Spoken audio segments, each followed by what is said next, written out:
Iyi ni radio BBC gahuza miryango. Ivugira i Londres kuri metero 19, 25, 31 na 41 ku mirongo ya FM mu karere k'ibiyaga binini no kuri internet kuri bbcgahuza.com.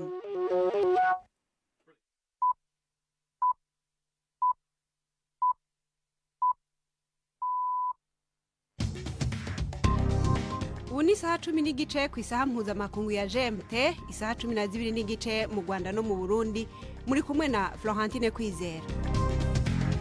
Ndabaramukije kandi ndabahaye ikaze mwese abakunzi ba BBC gahuza miryango muri iki kiganiro cacu cyo kuri wa gatatu itariki 7 z'ukwezi kwa kabiri muri 2024. Izi ni zimwe mu ngingo zikigize. Mu buseruko bwa Repubulika ya Demokarasi ya Kongo haravugwa intambara hafi ya Sake, igisagara kiri hafi y'umuji wa Goma muri Kivu ya ruguru. Ubwo musake twari dukeka ko wenda twe dufite umutekano gato, niho kuva mu gitondo cya none kumvishije ibisasu mu tusozi dukikije Sake nyine, nibwo rero dufashe inzira twirukanga tugana kuri Goma. Aho ni mu gihe ingabo za leta n'umugwi M23 bahanganye, buri ruhande rukomeza guyitirira igenzurwa rya bimwe mu bice vyegereye amabarabara makuru yerekeza muri uwo muji wa Goma. Mu Rwanda ivyabona canke abatanga buhamya bumvirijwe mu rubanza rwa Mico Myiza Jean Paul, bose bemeza yuko yagize uruhara rukomeye mu bwicanyi bwatota abatutsi aho ahoze ari mu muji wa Butare. Tubafitiye n'ikiganiro c'abagore ndetse n'amakuru y'inkino muri iki kiganiro gihagarikiwe na Prudence Ngiyumva.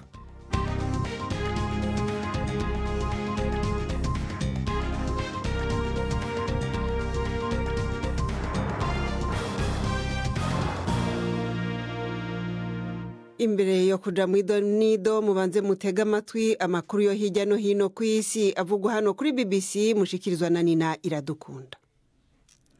Umushikiranganje w'imigenderanire n'amakungu wa Leta Zunze Ubumwe za Amerika Anthony Blinken yagiranye ibiganiro na Perezida wa Palestine Mahmoud Abbas iramara iri mu karere kagenzurwa ka Cisjordania nk'intambwe yo guhimiriza guhagarika ingwano muri Gaza.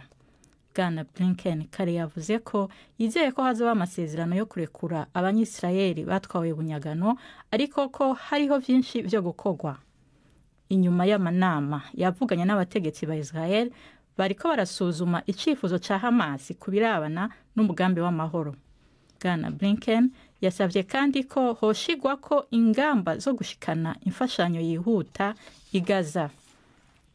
Umuryango w'abibumbye ONU uriko urasaba imiliyaridi 4 z'amadolari zo gufata mu mugongo ibikorwa by'ubutabazi muri Sudani no mu bihugu bibanye vyakiriye impunzi.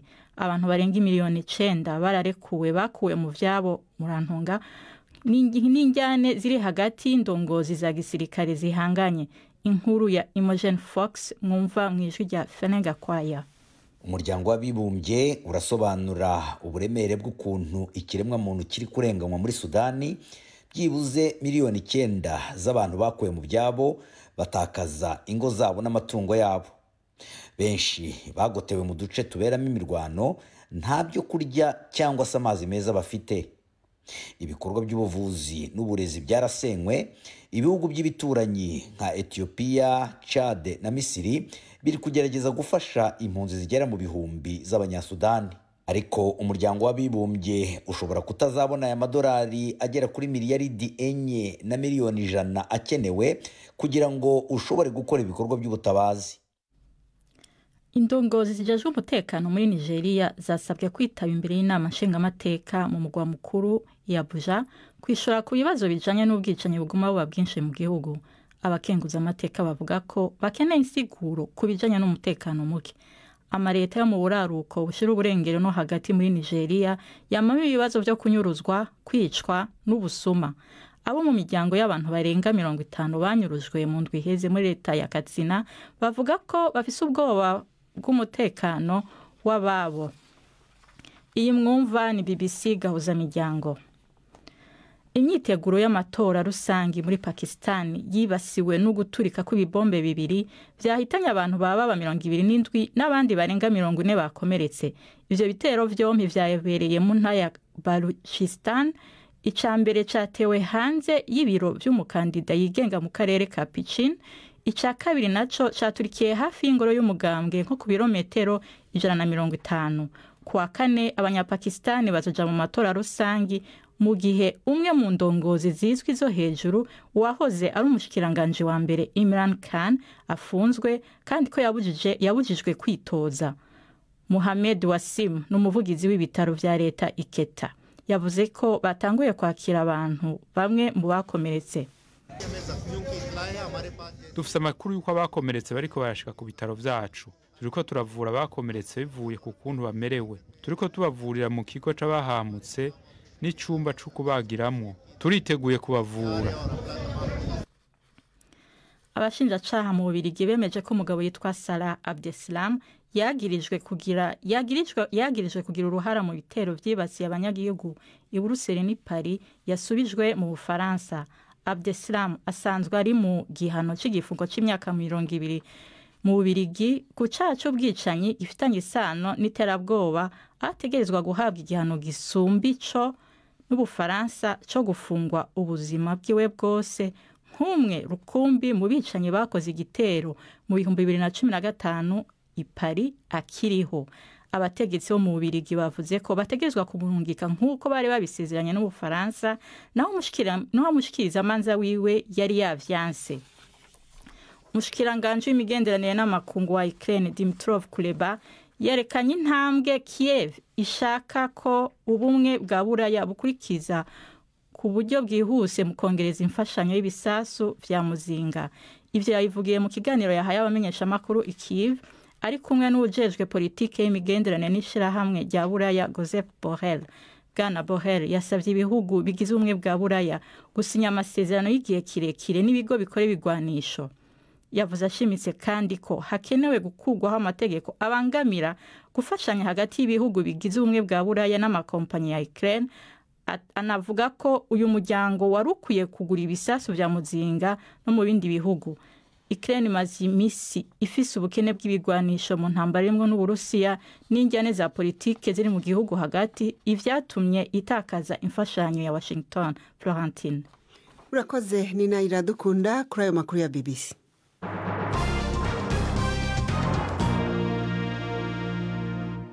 Mu makuru yo mu karere tuyahere mu Rwanda, urugereko rwihariye rwa sentare nkuru iburanisha ibyaha imanza z'ivyaha mpuzamahanga rukorera i Nyanza mu majepfo y'ico gihugu rwakomeje kumva abatangabuhamya canke ivyabona mu rubanza ruregwamwo Micomyiza Jean Paul, bose bakaba bavuze yuko yagize uruhare rukomeye mu bwicanyi bwatota abatutsi mu cahoze ari umuji wa Butare. Micomyiza yarungitswe mu Rwanda n'igihugu ca Swede muri 2022 ngo akurikiranwe ku vyaha vya jenoside. Ivyaregwa ariko we arabihakana. Umunyamakuru wacu Yves Bucana yakurikiranye iburanishwa y'uno musi.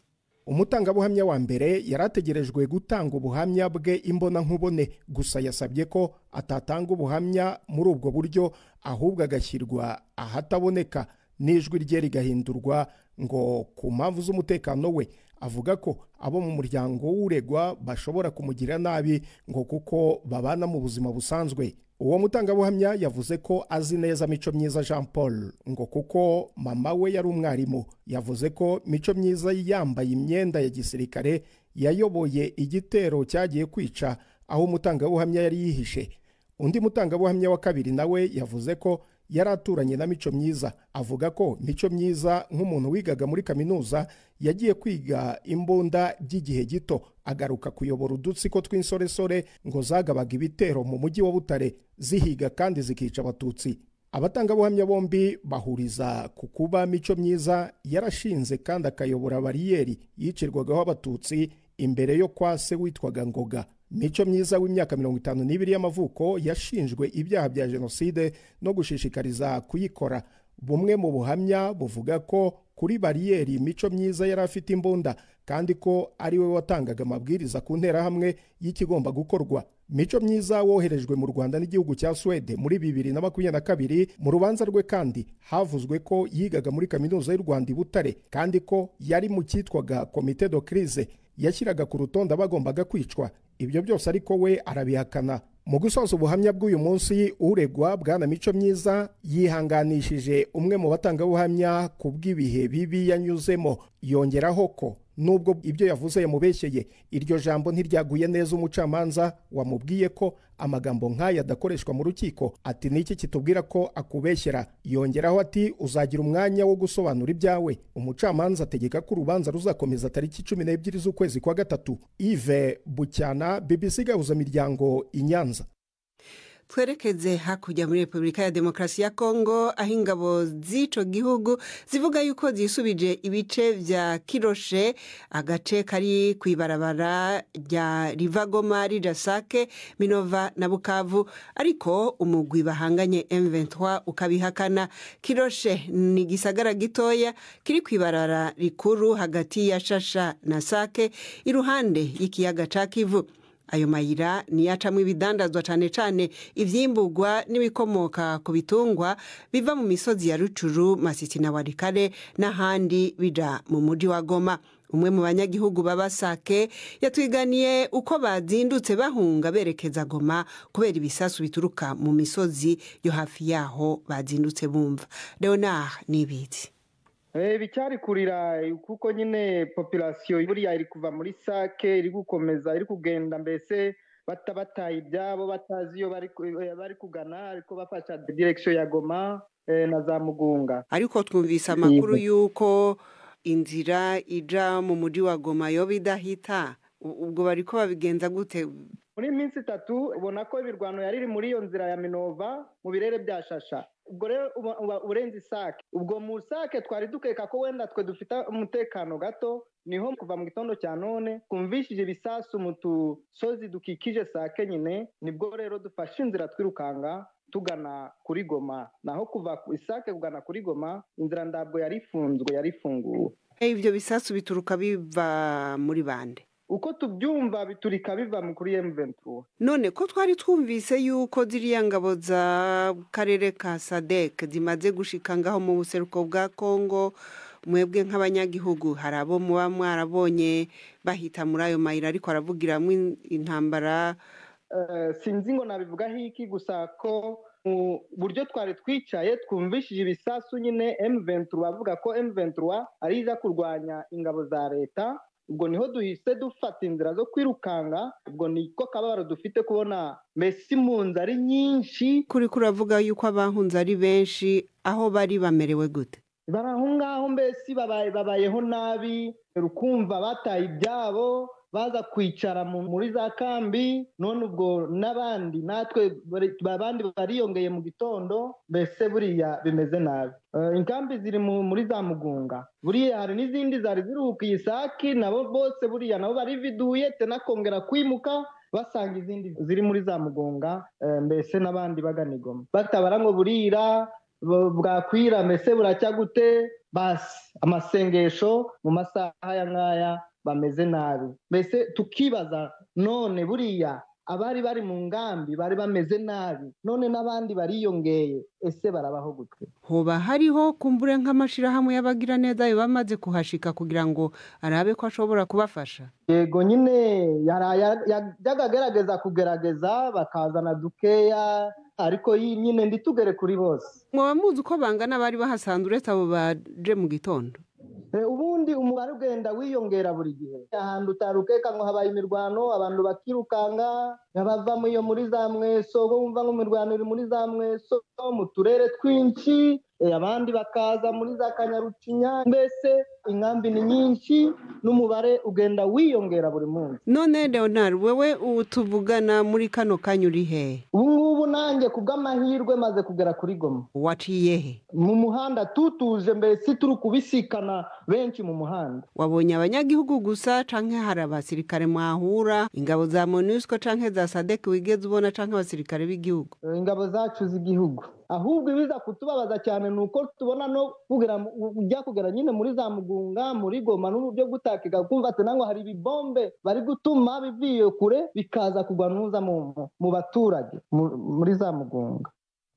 Leonard Niyibizi umunyagihugu wo mu gace ka Sake twavugana amaze kugera mu mujyi wa Goma aho izo ntambara zazindutse. Nubwo rero hari amakuru avuga yuko ingabo za leta zivuga yuko zisubije agace ka Kiroche, icegera c'umuvugizi wa politike w'umugwi M23 Oscar Barinda we yasobanuriye yuko nubu M23 ikigenzura ko gace. Aremeza ariko yuko bazindutse bagwana nabo yise ingabo za leta n'urunani ruzifasha. Baraduteye batera amabombe n'ibisasu bikomeye, amabombe ya Kirundura bayatera ahantu hitwa Mushaki, ahantu hitwa Karuba, ndetse naho twafashe vuba hitwa Ishasha na Kiroche. Rero bazonze abaturage basenya amazu yabo, abandi barakomereka, hamana nta baturage bahapfuye ariko ibintu byabo byarangiritse cyane. Rero iyo bigenze bityo M23 ifatanyije nayo na AFC Alliance Fleuve Congo nayo igerageza kwirwanaho ikirengera ikanarengera n'abaturage mu turere ifite. Abo banyagihugu muvuga yuko muri ko murarinda barihe? Abanyagihugu bari mu duce twose twafashe. Urabizi neza kuva Bwana Tshisekedi afata ubutegetsi muri Congo 2018 2019 twashatse ibiganiro nawe, twohereje n'intumwa muri Kinshasa ziragenda zimarayo amezi 18 mu biganiro. Ivyo ni vya kera twamaze kubivuga ko inshuro nyinshi tubikora kwa makuru kenshi, ariko ndabaza aya mayira izi axe mwari mwashatse kufunga kugira ngo munigire mu meshi umuji wa Goma ntibaronke ibidandazwa bituruka mu misozi, ingabo za leta ziravuga yuko zahabakuye muri kino gihe. Oya, barabeshya kandi utwo duce dufite twebwe turwana n'ingabo gusa, ntabwo turwana n'abaturage. Abaturage tubashakira amahoro, tubashakira neza, nubwo dufite iyo mihanda yose izengurutse umujyi wa Goma, ariko tujya turekura ibintu bikenewe by'ibanze. None nk'ubu tuvugana muri kano kanya, ninda vuga ukuri, ingabo za leta ziravuga ziti iyi nzira Sake Minova Kiroche ugenzurwa na FRDC, namwe mukavuga muti turahari. Abanyagihugu bati turiko turahunga twiruka twumva ibisasu biguma biturika. Ninda vuga ukuri muri mweme? Imirwano mu gitondo cya none yabereye muri Sake. Urumva rero aho uvugisha ukuri wahita umumenya yuko ntabwo waba ufite Shasha na Kiroche ngo ujye kurwanira muri Sake hagati. Bagakoresha ibifaru binini. Icyo gihe rero nta kundi twabigenza, tugomba kubasatira tukakurikirana izo ntwaro tukajya kuzicecekesha aho bari. Nibyo byabaye n'iki gitondo cya none muri Sake. Abaturage batekane, abaturage nibo turwanirira, abaturage tuzareka ibiribwa n'ibiki byose navuze aho ngaho bibagereho. Abaturage nibo mari ya Kongo kandi tugomba gufatanya tukongera tukubaka Kongo tukayiteza imbere. None urabafise babahunza ariko? Ntabwo ari bose kandi nabariya bazagaruka vuba. Akarere iyo gatekanye, iyo hari amahoro, abaturage bagaruka mu byabo. Ko mu makambi ya za Kibumba n'ahandi hari hasanzwe hari inkambi z'impunzi bakomeza kwisukira ku bwinshi kubera izo ntambara mwateje? Iriya ni propaganda ya leta. Mu itangazo twasohoye twavuze ko dushaka ibiganiro. Tshisekedi abyemeye, twahita n'imirwano yahita ihagarara, hakabaho ceasefire igenzuwe n'abantu bizewe. Oscar Barinda icegera c'umuvugizi wa politike w'umugwi M23. Turacagerageza rero kuvugana n'uruhande rw'abategetsi ba Republika ya Demokarasi ya Kongo canke igisirikare cayo kuri ico kibazo, kuko ntibyadukundiye ko tubabona imbere y'aya makuru. Gahuza miryango tugeze ku isaha 1 ibura iminota 12 mu karere k'ibiyaga binini.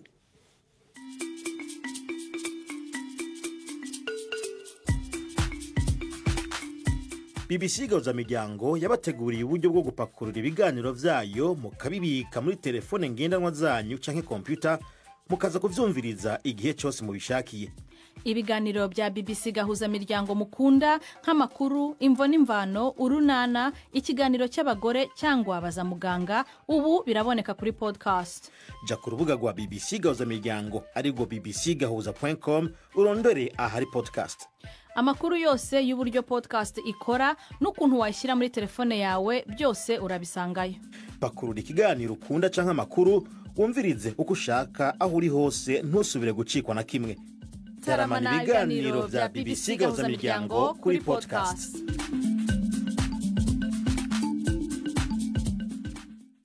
BBC gahuzamiryango ibajane mu burengero bw'umugabane wa Afrika aho umuryango w'ubutunzi w'ako karere CEDEAO canke ECOWAS uhamagarira abanyapolitike ba Senegal gusubizaho byihuse ikirangamisi c'amatora nk'uko giteganijwe n'ibwirizwa shingiro, aho hakaba ari nyuma yaho inama nshingamateka ifatiye ingingo yo kwigiza y'amatora y'umukuru w'igihugu yari kuba muri uku kwezi. ECOWAS yongeye ko yuko irikirakurikirana ico kibazo n'umwitwarariko, ihamagarira abanyapolitike n'abanyagihugu muri rusangi gushira imbere amahoro no gutsimbataza umutekano. Inkuru ya Richard Hamilton muyishikirizwa na Prudence Ngiyumva. Biragaragara ko ECOWAS ihangayikishijwe n'ukuntu ibintu bimeze muri Senegal, igihugu cyafatwaga nk'ingobyi ya demokarasi n'ituze mu karere kadashikamye. Uyu muryango usanzwe uri guhangana n'uruhuri rw'amahirika y'ubutegetsi yakozwe n'igisirikare mu bindi bihugu by'uburengerazuba bwa Afurika mu myaka ya vuba ishize. Ariko biragoye kuvuga niba Perezida Macky Sall ari gutega amatwi ubusabe bwa ECOWAS, kuko ibyo uyu muryango uvuga byirengagijwe n'udutsiko tw'ingabo muri Mali, muri Niger no muri Burkina Faso, ndetse ibihugu byose byamenyesheje ko bizava muri uyu muryango w'ibihugu by'uburengerazuba. Juan Branco, umunyamategeko wunganira umunyapolitiki utavuga rumwe na leta Ousmane Sonko ufunzwe, avuga ko mu minsi ibiri ishize abantu 200 batawe muri yombi mu gihe imyigaragambyo ikomeye yamagana icyemezo cy'inteko ishinga amategeko cyo gusubika amatora ya perezida ikomeje. Juan Branco yabwiye BBC ko abafunzwe barimo n'abanyapolitike benshi ndetse n'uwahoze ari minisitiri w'intebe. Inkuru ya Richard Hamilton. Mu makuru y'inkino, ikivugwa cyane ni inkino z'igice ca kabiri gishiri ca nyuma yo guhiganirwa igikombe ca Afrika mu mupira w'amaguru ziriko zibera muri Cote d'Ivoire. Mu mikino itegekanijwe, Nigeria irahura na Afrika y'Epfo, naho Cote d'Ivoire irakina na Repubulika ya Demokarasi ya Congo. Ibindi kuri iyi mikino tubibaze umunyamakuru wacu Yves Bucana akurikirana izi nkino ari mu Rwanda. Ikipe ya Nigeria niyo ifite amateka meza ku mikino yagiye yihuza n'ikipe ya Afrika y'Epfo. Nigeria yatsinze imikino 7-2 ya Bafana banganyije imikino 5. Umukino bagiye gukina ni wa 15. Nigeria ishobora kuza kugorwa no kutagira rutahizamu wayo Victor Osimhen, cyangwa se ikaza kubimufita ariko adafite akabaraga nyuma yo kugira imvune. Gusa ku munsi w'ejo yakoze imyitozo.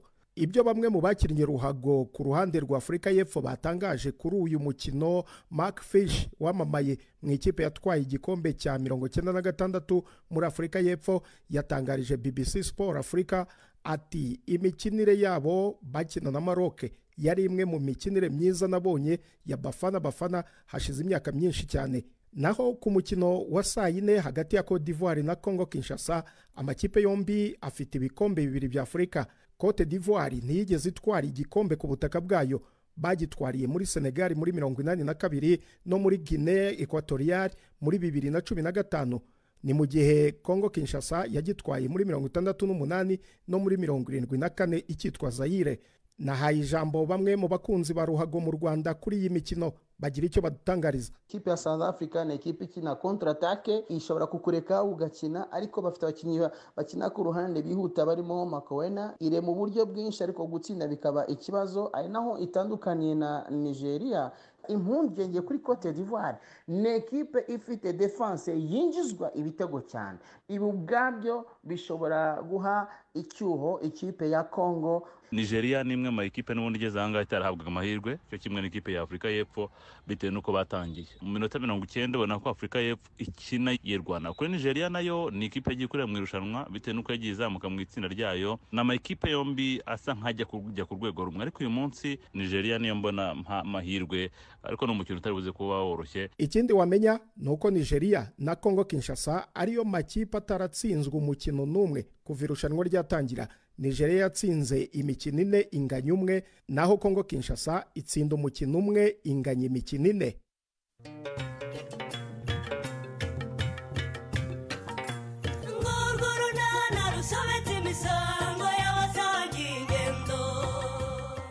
Mu kiganiro nacyo kuri wa kane twabateguriye.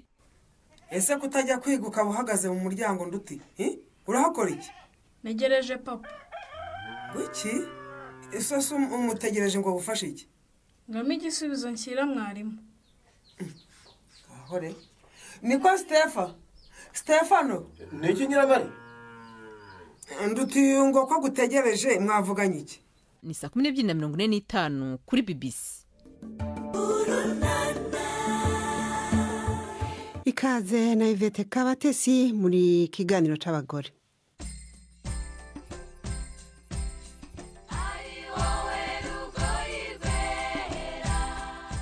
Mwiriho neza abakunzi ba BBC. Odile Tetero ni umukobwa w'imyaka 25, umukinyi wa basketball, umwuga amazemo imyaka 15. Kuva uyu mwaka watangira akinira ikipe ya Reg BBC, ariko akaba ari no mu ikipe y'igihugu ya basketball y'abakobwa. Ariko rero igitangaje kuri uyu mukobwa nuko ari n'umugangakazi wabyigiye. Odila akora ibyo gutera ikinya cyangwa anesthesi ku bantu bagiye kubagwa. Twamusanze rero mu bitaro bya Nyarugenge ahakorera, atwinjiza mu cyumba cy'ibagiro. Nubwo nta murwayi wari urimwo kuko tutemerewe kwinjiramwo harimo umurwayi, Odile aradusobanurira ibyo akora iyo ageze muri iki cyumba.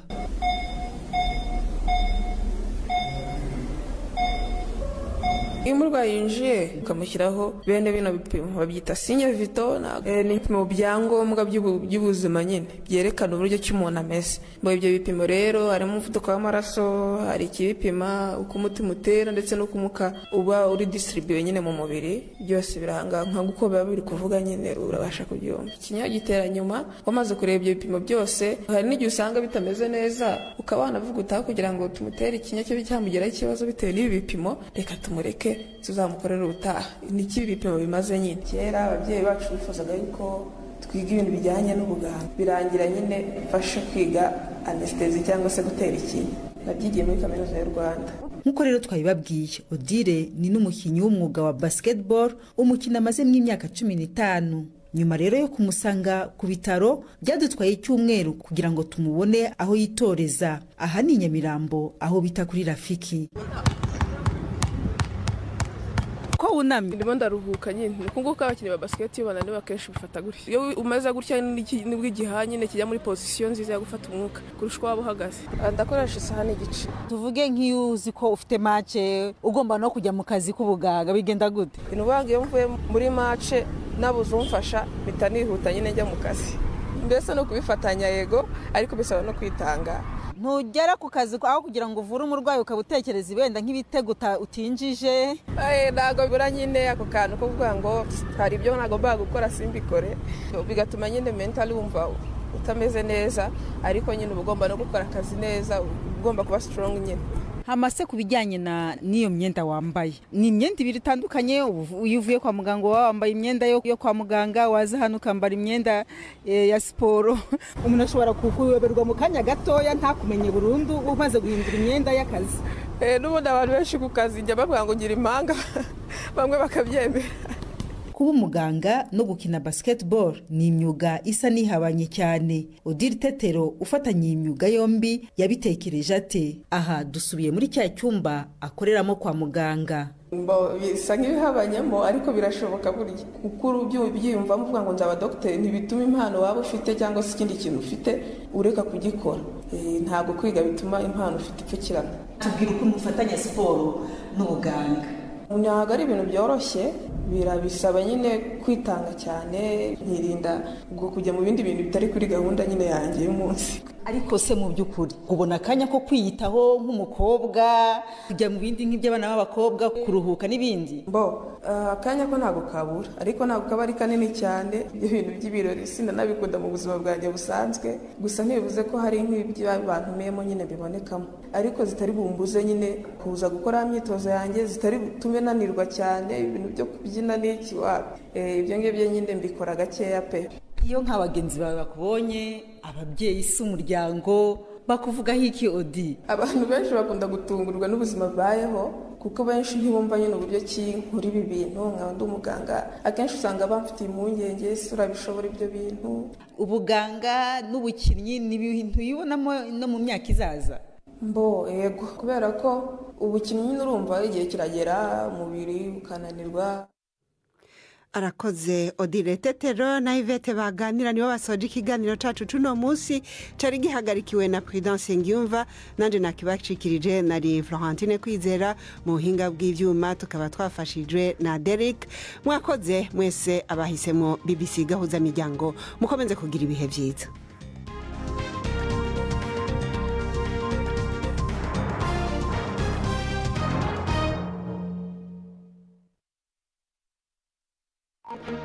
Thank you.